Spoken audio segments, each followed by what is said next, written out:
ಹೇ beautiful souls, Radhe Radhe. ಈ ಒಂದು message ನಿಮಗೆ ಬರ್ತಿರೋದು ಮಹಾರಾಣಿ ರಾಧೆಯಿಂದ. ನೋಡೋಣ ನಿಮ್ಮ ಲವ್ ಲೈಫ್ಗೆ ನಿಮಗೆ ಏನು ಗೈಡೆನ್ಸ್ ಬರ್ತಿದೆ ಅಂತ. ಈ ಒಂದು 77 ಪೋರ್ಟಲ್ಗೆ ನೀವು ಏನು ಅಟ್ರಾಕ್ಟ್ ಮಾಡ್ತಾ ಇದ್ದೀರಾ ನಿಮ್ಮ ಲವ್ ಲೈಫ್ಗೆ.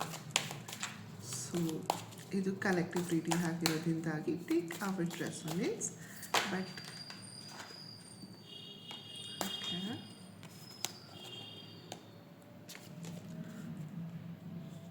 ನಿಮ್ಮ ಲವ್ ಲೈಫಲ್ಲಿ ಇವಾಗ ಕ್ಲಾರಿಟಿ ಅನ್ನೋದು ಬರ್ತಾ ಇರೋವಂಥದ್ದಾಗಿದೆ. ಆ್ಯಂಡ್ ಒಂದು ನ್ಯೂ ಅಂಡರ್ಸ್ಟ್ಯಾಂಡಿಂಗ್ ಲೆವೆಲ್ಗೆ ನೀವು ಹೋಗ್ತಾ ಇದ್ದೀರಾ.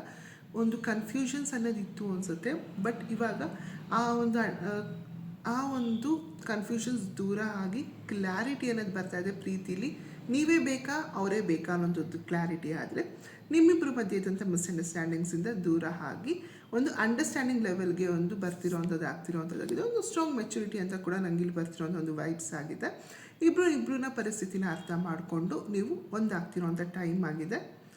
ಸೊ ಆ time of reset and reflection. ಇವಾಗ ನಿಮಗೆ ಅಮ್ಮ ಹೇಳ್ತಿರೋವಂಥದ್ದು, ನೀವು ಒಂದು ಸ್ವಲ್ಪ ತಾಳ್ಮೆಯಿಂದ ಕೂತು ನಿಮ್ಮ ರಿಲೇಷನ್ಶಿಪ್ ಬಗ್ಗೆ ನೀವು ರಿಫ್ಲೆಕ್ಟ್ ಮಾಡುವಂಥದ್ದಾಗಿರುತ್ತೆ. ಎಲ್ಲಿ ತಪ್ಪಾಯಿತು, ಏನಾಯಿತು ಅಂತ ನೀವು ಒಂದು ಅನಾಲಿಸಿಸ್ ಮಾಡುವಂಥದ್ದಾಗಿರುತ್ತೆ. It's a 7 portal, 7 Ketu which is analysis ಅನ್ನೋದಾಗಿರುತ್ತೆ. ಡೀಪ್ ರಿಸರ್ಚಿಂಗ್, ಆಳವಾಗಿ ಹೋಗಿ ಯೋಚನೆ ಮಾಡುವಂಥದ್ದು. ಸೊ ಈಗ ನೀವು ಕೂಡ ಆಳವಾಗಿ ಹೋಗಿ ನಿಮ್ಮ ರಿಲೇಷನ್ಶಿಪ್ಪಲ್ಲಿ ಏನು ತಪ್ಪಾಗಿತ್ತು, ಏನು ಸರಿಯಾಗಿತ್ತು ಅಂತ ನೋಡುವಂಥದ್ದಾಗಿರುತ್ತೆ. ಆ್ಯಂಡ್ ಸಿಂಗಲ್ಸ್ ಯಾರೆಲ್ಲ ಇದ್ದೀರಾ, ನೀವು ಕೂಡ ನಿಮ್ಮ ಲವ್ ಲೈಫ್ ಯಾಕೆ ಗ್ರೋ ಆಗ್ತಿಲ್ಲ, ಯಾಕೆ ಇಂಪ್ರೂವ್ ಆಗ್ತಿಲ್ಲ, ನಿಮ್ಮಿಂದ ಏನು ತಪ್ಪಾಗಿತ್ತು ಅಥವಾ ಪಾಸ್ಟಲ್ಲಿ ಏನಾಯಿತು ಏನು ಅಂತ ನೀವು ರಿಫ್ಲೆಕ್ಟ್ ಮಾಡುವಂಥದ್ದಾಗಿರುತ್ತೆ. ನಿಮ್ಮ ಥಾಟ್ಸ್ ಮೇಲೆ, ನಿಮ್ಮ ವಿಚಾರಗಳ ಮೇಲೆ. ಅದರಿಂದಾಗಿ ನಿಮ್ಮ ಲೈಫಲ್ಲಿ ಒಂದು ಬ್ರ್ಯಾಂಡ್ ನ್ಯೂ ಲವ್ ಬರುವಂಥದ್ದಾಗಿರುವಂಥದ್ದಾಗಿರುತ್ತೆ. ಕ್ಲಾರಿಟಿ ಬರ್ತಿದ್ದಂಗೆ ಆ ಒಂದು ರಿಲೇಷನ್ಶಿಪ್ ಗ್ರೋತ್ ಆಗುವಂಥದ್ದಾಗಿರುತ್ತೆ. ಈಗ ನೀವು ನಿಮ್ಮ ರಿಲೇಷನ್ಶಿಪ್ಪಲ್ಲಿ ನಿಮ್ಮ ಪ್ರೀತಿಗೆ ನಿಜವಾಗಿ ನೀವು ಏನು ಅನ್ನೋದನ್ನು ನೀವು ತೋರಿಸುವಂಥದ್ದಾಗಿರುತ್ತೆ. ನಿಮ್ಮಲ್ಲಿ ಇದ್ದಂಥ ಒಂದು ಟ್ರೆಡಿಷ್ನಲ್ ವ್ಯಾಲ್ಯೂಸ್ ಅಂತ ನಿಮ್ಮದೇ ಆದ ಒಂದು ತತ್ವಗಳಿದೆ. ಒಂದು ಸಂಬಂಧದ ಬಗ್ಗೆ ನಿಮ್ಮದೇ ಆದ ಒಂದು ಮೊರಾಲಿಟೀಸ್ ಇದೆ.